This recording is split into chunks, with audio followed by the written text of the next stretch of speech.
I am representing Annie Reed, a 1965 graduate of Edmonson County High School.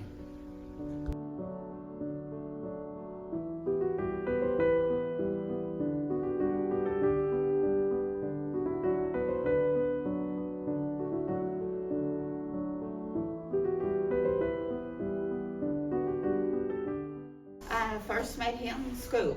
I came to Brownsville from the big town of Rocky Hill School, and I met him then, but when we started high school together, we really got familiar with each other and began talking, and he and I started dating when he was in the junior play at high school. He asked me to go with him, and my parents allowed me to go. And then we dated on and off for years after that. Well, he left, he graduated and went to Campbellsville College, and we dated off and on. And then after he finished that, he got offered a teaching job at Rock. Well, of course, Annie's physical presence is the first thing that you notice. I mean, he's a big man, and he's an imposing figure, but his personality, his persona, his demeanor does not fit a man of his size. I never saw any mad, not one time. I never saw any angry. Now, did any get angry? I'm sure he did. That never came across to me. So he was always a very warm person. He was always a guy that wanted to know how I was doing, how I was feeling, what I was thinking, and we had a lot of talks. Even as a young kid, he would ask a lot of questions about me and showed a genuine interest in me as a person.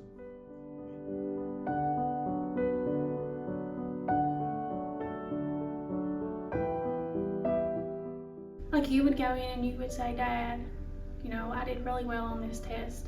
"Great." Just the way he said "great." It was like his face lit up. "Great."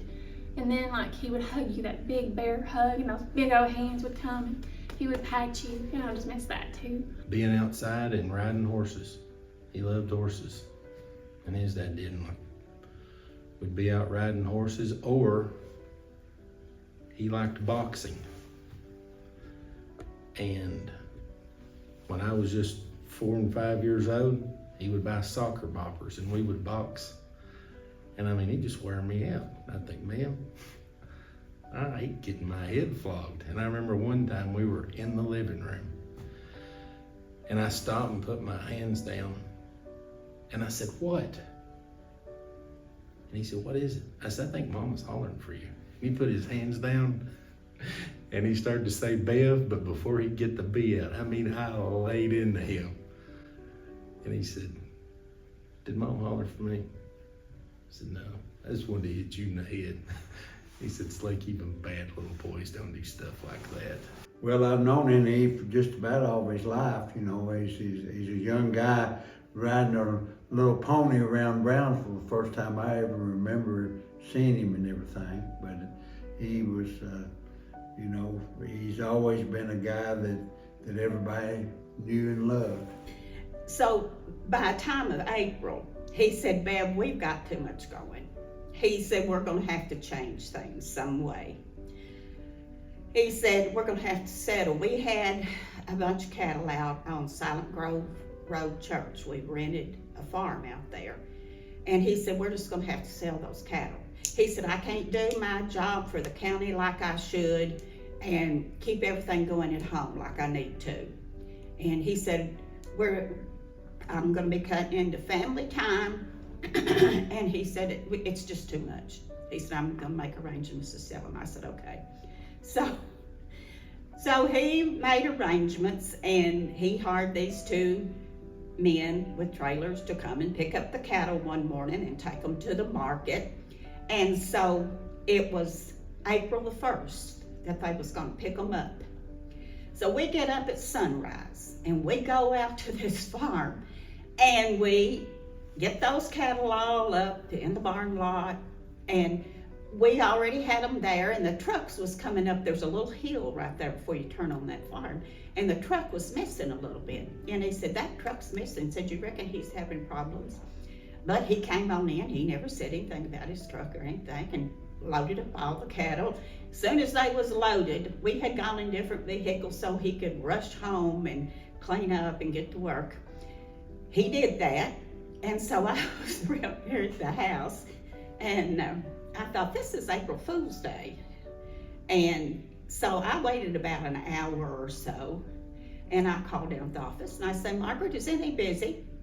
She said, well, I don't think so. Said, let me check and see. Said, you want to talk to him? I said, yeah, if he's not busy. And so he gets on the phone. He says, what do you need? I said, well, honey, you're just going to be surprised. I said, I don't know what to do about this. I said, that truck that was missing tore up down right before you get on I-65. I said, some of our cattle have gotten out and headed toward I-65. What are we going to do? I said, I don't know. What do you want to do?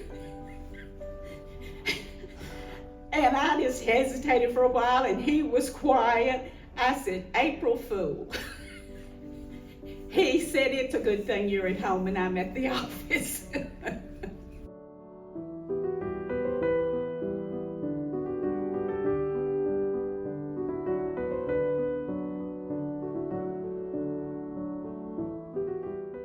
He always said, I would like to work in the county. And of course, other than the school system, he never did see anything, that was attractive to him.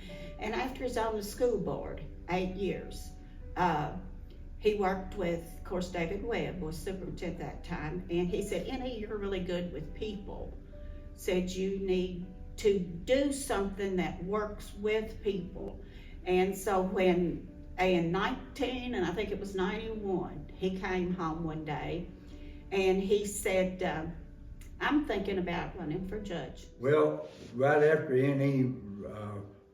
Won the judgeship, he started talking to me about an industrial park, and I encouraged him to do that too. And then he come to me and said, well, I want you to serve on the committee. So I was appointed on that, and then I was going to resign, and he got me in as the Industrial Authority president. So that's how good of a leader he was.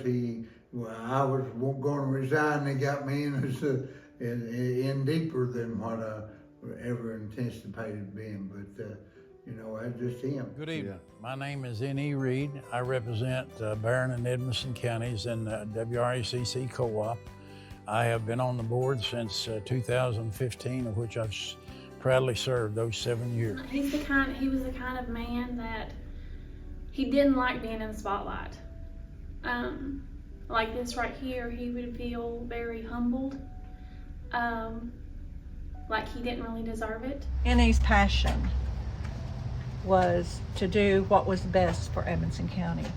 And every decision that he made, he based that on, is this what is best for Edmonson County? And that's what he stood on. And he said, no one can ever back me in a corner, because every decision I make is for the betterment of our county. Hey, Beverly and everyone there tonight. Congratulations on picking my good friend, Judge Reed, to be in the Hall of Fame. He had 21 great years as your county judge. We had an opportunity to work together year after year. He always wanted to help people and to make a difference. He got up every day, went to work, and did just that. So it's totally appropriate that he receive this great recognition from his high school, one of the most distinguished graduates you ever had. Judge Reed created the Edmonson County Industrial Authority, which was focused on trying to build out job creation in Edmonson County. And with that, he had the vision to locate the industrial parks up near on 31W and Rocky Hill due to its proximity to 31W and I-65, which makes it attractive for industry. And there's about 100 employees currently working in the industrial park up in Rocky Hill. Hi, this is Congressman Brett Guthrie. I was excited to hear the Edmonson County Hall of Distinguished Alumni would be honoring my friend and yours, Judge N.E. Reed. I admire Judge Reed for his dedication to the people and the communities in Edmonson County. I first met Judge Reed when he would come to Frankfort. He would come to see my good friend and fellow state senator, Richie Sanders, and he would come to advocate for the issues and the projects for the people in Edmonson County. And together, Judge Reed and I worked on the road, the highway that went between Brownsville towards Bowling Green.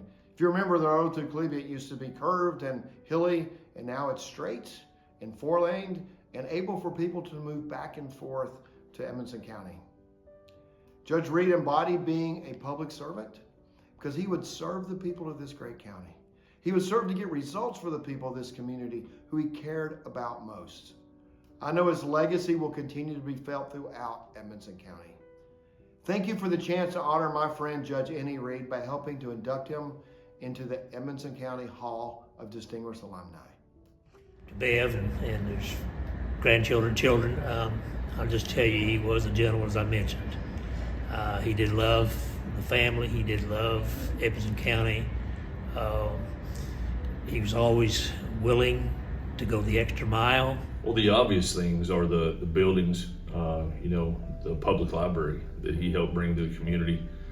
He helped start the industrial authority that's doing such a great job with the industrial sites on the other end of the county. But honestly, I have a little different perspective because I see the things inside the minutes of the fiscal court, inside the writings that he left, the notes that he left. There's not a lot in this county that hadn't been touched by N.E. Reed.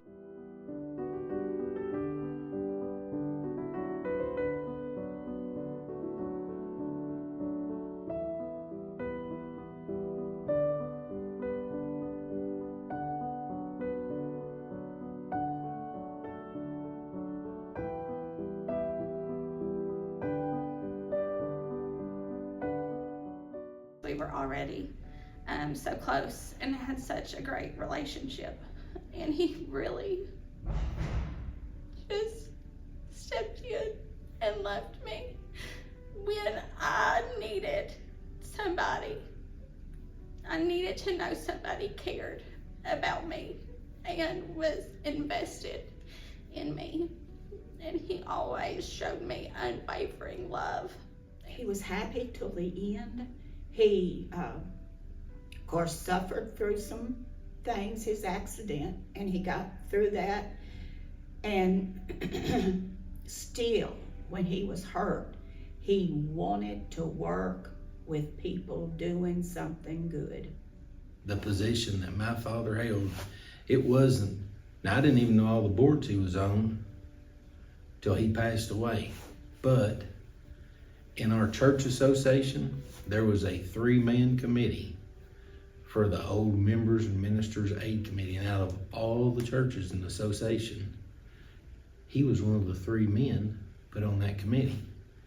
Well, Dad loved his church and his community. I can't tell you when he became deacon, because as far as I can remember, he was always deacon. He was always song leader until pretty much right before he died.